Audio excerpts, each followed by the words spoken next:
Hello students, welcome to my channel, that is Tech Teacher Shruti. In this video, I am going to introduce about what is event handling and why it is necessary and more. All have seen web pages like Google page, Gmail page. Okay, it contains the controls, or we can call components like button, text box, checkbox, etc. User can perform any operation on these controls based on his requirements, like clicking a button, clicking a checkbox, etc. It will create an action because some task is done at that moment. For example, if we take a button, if we click on button, some task is done, that is clicking a button.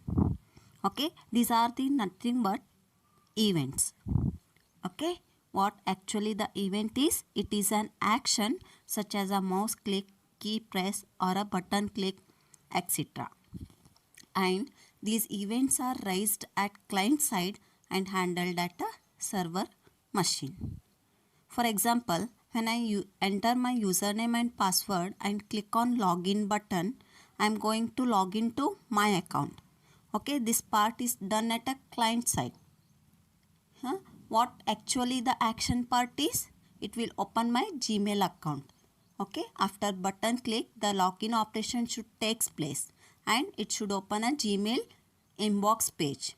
Okay, this is nothing but an action part, and this is done at a server side. These events are detected by the program and handled properly with the event driven programming. Okay, that we are going to learn in this unit.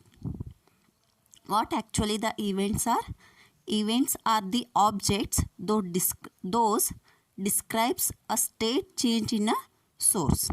For example, moving a mouse, clicking a button, pressing a key, sliding a scroll bar, choose an item from a menu item, okay, etc. These are the some examples for events, and the handling of these all events we can call as a event handling.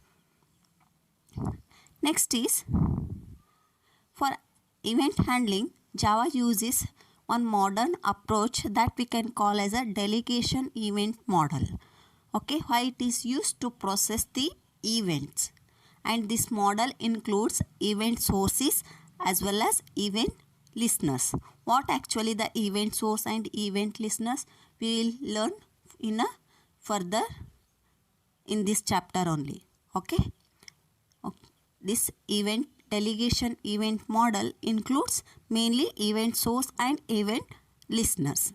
The advantage of this model is the application logic for processing the events is clearly separated from a user interface logic. It means the code for a client side and the code for a server side is completely separated. Okay, those are not interrelated. Okay, and in this model, the listener must register with the source to receive the event. Okay, in this model, the listener must register with the source to receive the events. And another advantage of this model is notification of events is sent to only the registered listeners. Okay, the notification of events is sent to only registered listeners. Okay, what actually these event listeners and event sources, we will learn in detail. Next, we will see what actually this delegation event model is. It includes event source and event listener. Okay, as you see in a figure, okay, there is one middle line is there. Okay, the first part is a component part and the second part is a action part. In a component part, we will have a components that we can call as a event sources, and in action part we will have a event listeners. Suppose a user wants the button to perform some action, and when he will click on a button, okay, all will expect if I click on a login button, I should log in. Okay, like that, a user wants the button to perform some action when he clicks on the button. Clicking the button we can call as a event. Okay, an event is generated when user performs some operation with the component. For example, user clicking on a button. Okay, when event is generated, when user click on a button, the event will be generated. To perform some action, an event source, here the button, should register with the listener. Okay, to perform some action, an event source must be registered with the listener.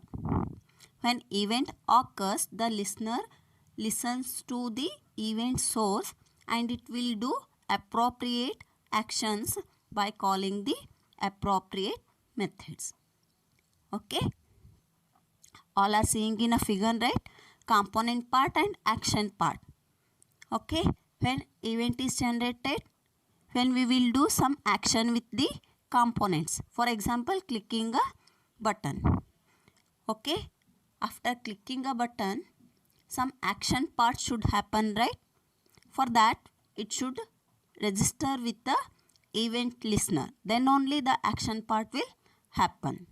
Once the component is or a button is registered with the corresponding event listener, then it will call the appropriate methods. Okay, for example, I am logging into my Gmail account. When I will click on a button, I should log into my Gmail, right?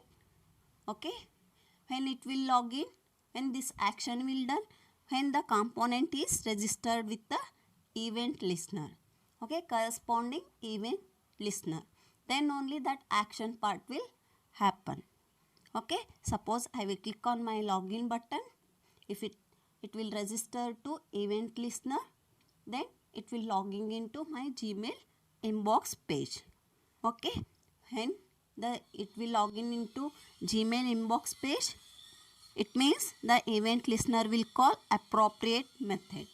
Okay, my intention is to log into my Gmail inbox, so it is calling that method and it will show my Gmail inbox page.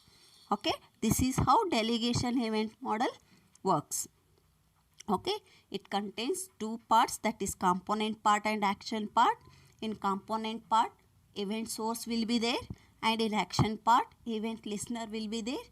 When we will perform some action, when we will perform some task with the component part, it should do the action part. When it will do action part, it should register with the listener. Then only the action part will happen. Okay, it means every event source should register with the event listener to some event will happen. Then only the event will happen. Okay, the event source should be registered with the event listener. Okay, this is about delegation event model. Thank you.